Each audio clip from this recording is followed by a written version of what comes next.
Hey everyone, Anthony, 4x4 diesel and petrol engines and whatever you want for this video. Every vehicle, important information. To follow on from a recent video we put out, how to check your engine oil, which would seem simple. You can see the yellow dipstick there, but a lot of people, they're not sure which side, I can't see, and what it, top dot, bottom dot, what it all means. So I think we went through that, but what I want to go through now is, as the engines get older and burning oil or leaking oil, and how much oil would you expect an engine to leak or burn, whatever the case may be. Now, we do specialise in these engines, the 1KD FTV, have done so for, let's keep it simple, over 10 years. Pretty much that's all we've worked on. A lot of injector replacement jobs and maintenance, everything all around the engine, including replacing engines, using only brand new genuine parts, but of course, correct quality procedures, installing those items so that you don't have any issues. So we've got a little bit of experience with it. As far as the engine oil levels and burning oil and oil leaks, on this engine in particular, they don't have any oil leaks. Just want to cover a few things at the top of the engine at this stage. We've got another video, I think it's called All the Oil Leaks, and it will run through all the oil leaks. I'm not going to waste your time being specific on this engine, but up around the top, the valve covers, they don't leak. They're a molded, type of plastic, whatever it is. The rubber seals are awesome. We pull them off engines that are 10 years old and they're still soft. The top solenoid seals are good. The nozzle seals are good. There's a few pitfalls you've got to avoid to make sure you don't have oil leaks. What's inspired this video is a few questions about, after the oil level checking video, about how much oil should it burn, and about leaks and how much should you expect it to lose and that sort of thing. But so I guess the first thing is leaks. If there isn't any leaks, then you're not going to lose any oil that way. A leak generally is something that forms a drip. So if you look at the bottom of the engine underneath and you can see a drip there and it's dripping up, you have definitely got an oil leak.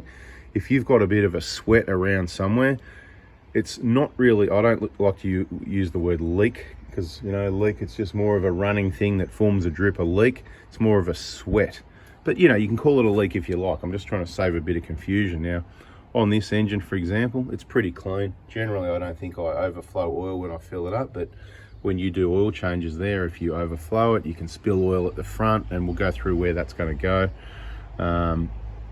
When diagnosing oil leaks, it's important to have it very clean so you can really work out where it's gone and take into account things like you've got the engine fan just in behind here, blowing air backwards, so it's going to push the oil that way, and it doesn't take very much engine oil. You can do a test if you like. Get 1 drop of oil and just drop it in the middle of your cover there and just leave it there for a few weeks and see how far 1 drop of oil spreads.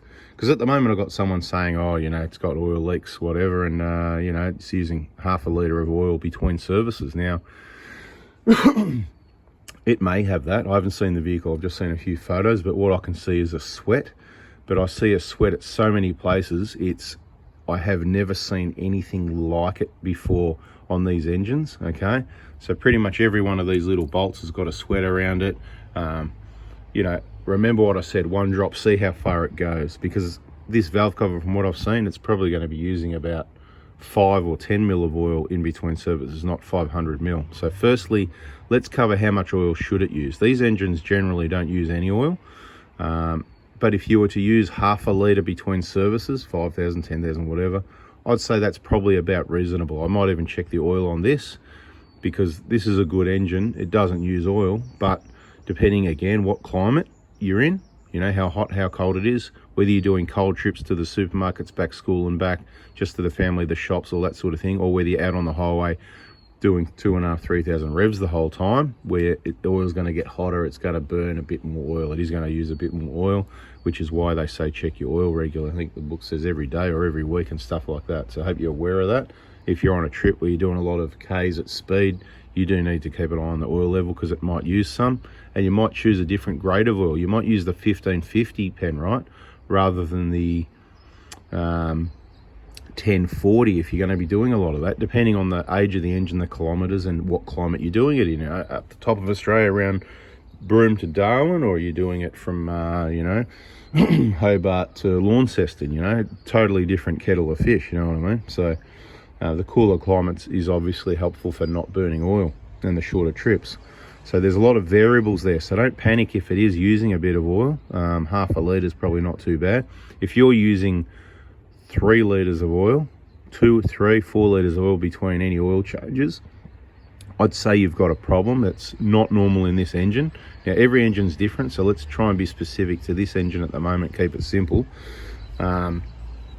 So when you're checking your oil level, you do want to have it on flat ground. Now this one, it's been run hot and it hasn't been started. So technically, normally when you check the oil from that sort of level, it would be over full because you've run it hot, which means the oil's thin, which means it's all drained down really well. And I haven't started the engine, it's cold. So therefore we should have a high reading on the dipstick.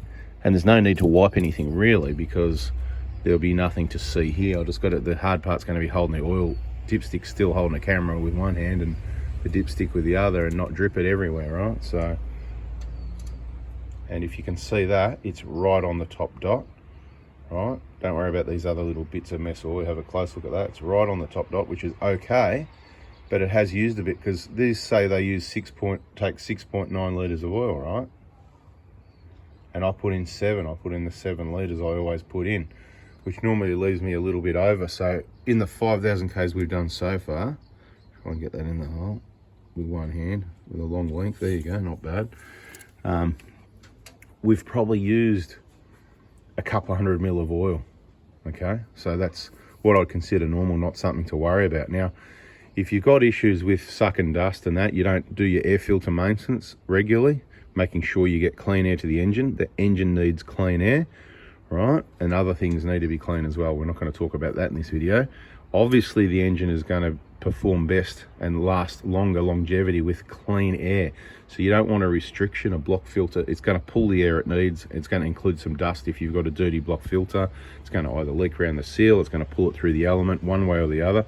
These ones are really good compared to some of the other makes and models and other models of Toyotas even. I don't really think there's that much of a problem. It's more of a, you know, it's a maintenance issue. It's how they're used. You really got to stay out of the dust. So the point is, if you've got a dust problem going on and you've got a bit of dust going into the engine, you will prematurely wear out things in the engine, for example, like the rings, and then you might end up burning some oil. So that could be the case if you've got a low oil reading.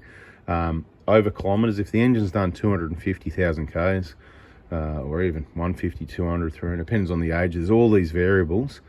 You could say, look, mine doesn't use oil. That's about right. It's probably going to use a little bit, but it's hardly measurable unless you're going to be absolute precise, draining it at exactly the same temperature, in exactly the same position, using exactly the same oil, every oil change, over a number of oil changes. Then you'd be able to say, okay, every 10,000 Ks, my car definitely uses 500 mil or whatever it is, and that'd be fine. That's what yours does, and that's fine.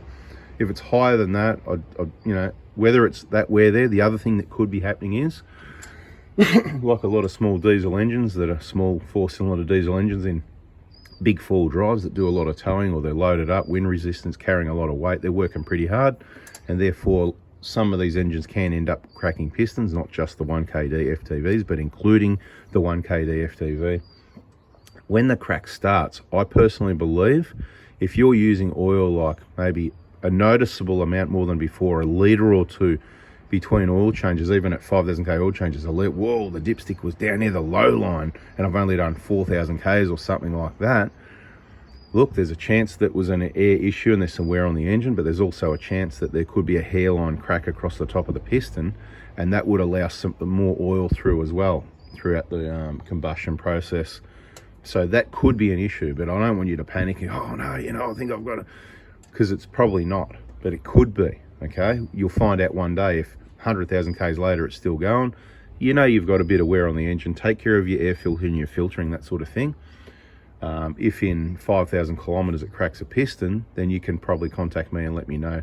You're right, I noticed my engine was using a notable amount of oil, and then shortly afterwards it cracked a piston. So the crack was already there and it just took some time to blow that hole through. Okay, very rare. So it's not a panic thing. A lot of people have a panic. They live on the edge. They're all, you know, on the edge. They're all worried. You just need to follow the maintenance program on this channel. So subscribe, turn the bell on, hit the like button, all this sort of business that you do. Watch the videos. If I forget a night like I did the other night, or if I'm no phone service, or, you know, got things going on, find us some other videos to watch. There's plenty to catch up on. There's plenty of information there. Check the playlists. But that's a bit about I don't expect oil leaks. If there's a sweat, it's not going to be what's using the oil. It's going to be the engine burning the oil, unless you've got drips at the bottom. Thanks for watching. It's a bada bing, bada boom. We'll catch you on the next one. Hope that helps. See ya.